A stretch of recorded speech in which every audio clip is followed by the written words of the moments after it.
Meanwhile, the world is watching what China is doing at the border and reacting. Statements are heavily tilted in India's favor. One country stands out in backing India, the United States of America.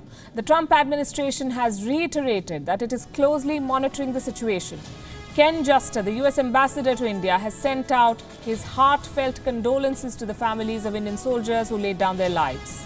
He said, and I quote, "Their bravery and courage will not be forgotten." The US Secretary of State Mike Pompeo too has reacted.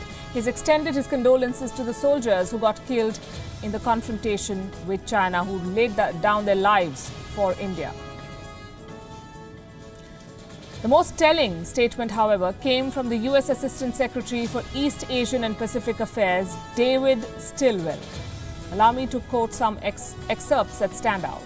There's an assessment in Beijing that the world is distracted and is focused entirely on recovering from the corona pandemic, which then possibly is seen as an opportunity to take advantage of the situation. The actions that we've seen out of the PRC, the People's Republic of China, of late, have not really been constructive as we look at India, the South China Sea and Hong Kong issues.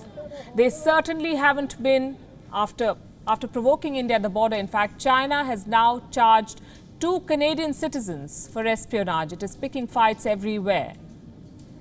This one's with Canada. The names of these 2 Canadians, Michael Kovrig, a former diplomat, and Michael Spavor, a Canadian businessman. They have been detained in China since December 2018, and now they've been charged with spying on national secrets and providing intelligence to quote-unquote outside entities.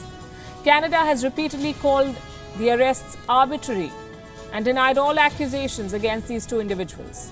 The Canadian government says that their conviction is China's response to the arrest of Huawei CFO Meng Wanzhou in Vancouver. This was 2 years back. Wanzhou, as we all know, is fighting extradition to America. The Prime Minister of Canada, Justin Trudeau, is accusing China of using arbitrary detention as a tool to achieve political goals and get back at America and Canada.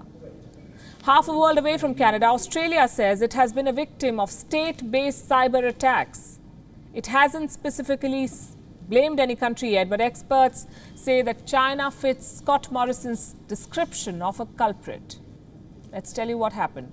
The Prime Minister of Australia made himself very clear when he made this revelation at a press briefing. He said that Australian organizations are being targeted by a sophisticated state-based cyber actor. His words, sophisticated state-based cyber actor. The list of targets is long.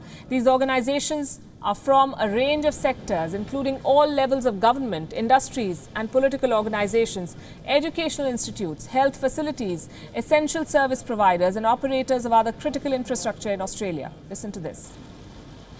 And so Australia doesn't engage lightly in public attributions, and when and if we choose to do so, was also always done in the context of what we believe to be in our strategic national interests.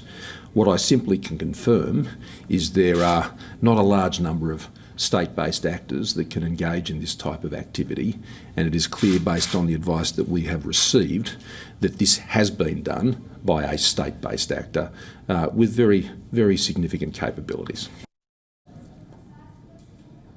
A state-based actor with very significant capabilities. I don't want to make any attributions either, but this revelation comes a year after a hacking attack was reported on the Australian Parliament's computer network. Some headlines are on your screen. Australian intel agencies blamed one country, China.